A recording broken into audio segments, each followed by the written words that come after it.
How to be less distracted with your kids. Please hit the like button and subscribe.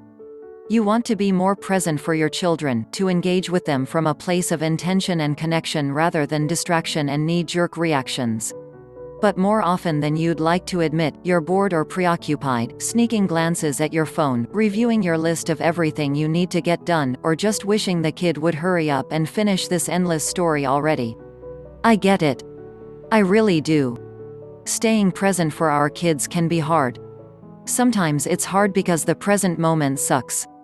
It can be boring, chutes and ladders, anyone, infuriating, put the damn shoes on already, and confusing as hell, why is the child crying again? And sometimes it's hard because we're distracted, either by a buzzing smartphone or the buzzing inside our own minds. When that happens, we're more likely to snap at our kids, spill the blueberries, or blow the moment in any number of ways. We're also more likely to react from a place of unhelpful habits, strong feelings, or childhood memories that we're not even aware of.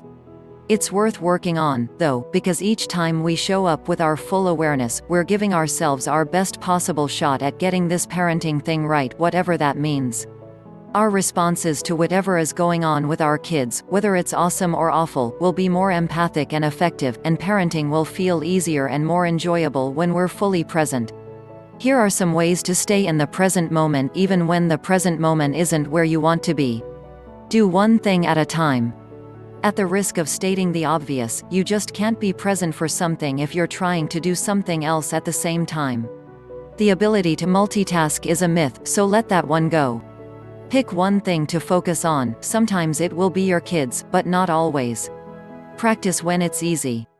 Paying attention is a skill that we can practice, which means the more we do it, the better we'll get at it.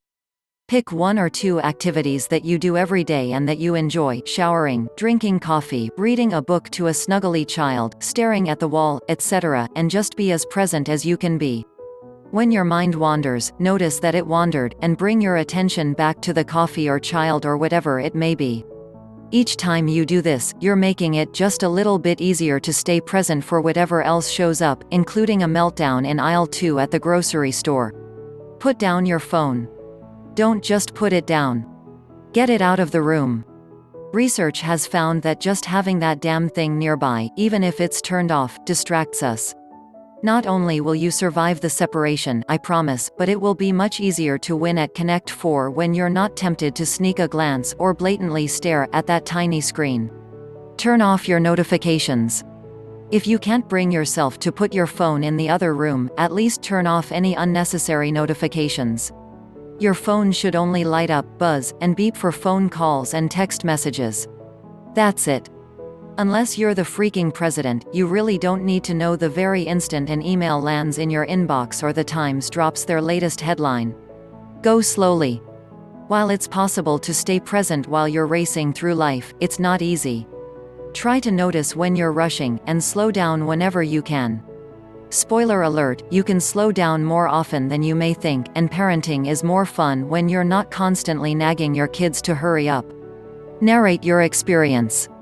This is a useful brain hack for when you're having a super hard time staying present. Just say what you're doing, either silently or out loud.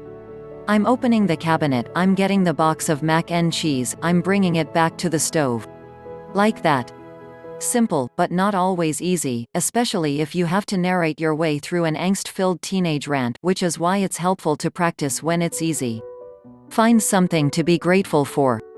Finding something to appreciate requires you to get out of your spinning brain and back into the present moment, whether it's ultra-absorbent diapers or the GPS tracking app on your son's smartphone. If nothing else, you can be grateful that you're still breathing. Speaking of which, breathe intentionally. Take a few slow, deep breaths, or try counting your breaths, 1 to 10, and then repeat. Pick any breathing exercise you like, as long as you're breathing and paying attention to your breath. Each time you do this, you're calming down your cranked-up nervous system and bringing your awareness back to the present moment. Make time to not be present. It is neither possible nor desirable to pay constant attention to your children. You need physical and mental space, and when you intentionally carve out that space for yourself on a regular basis, it will be easier to show up for them when they actually need you.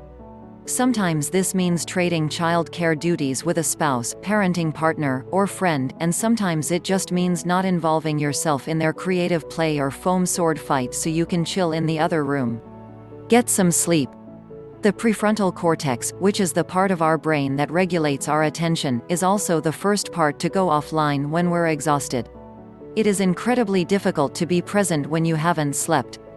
Try not to stress about it, cut yourself some slack and do whatever you can to get some sleep. Thank you for watching. Please hit the like button and subscribe.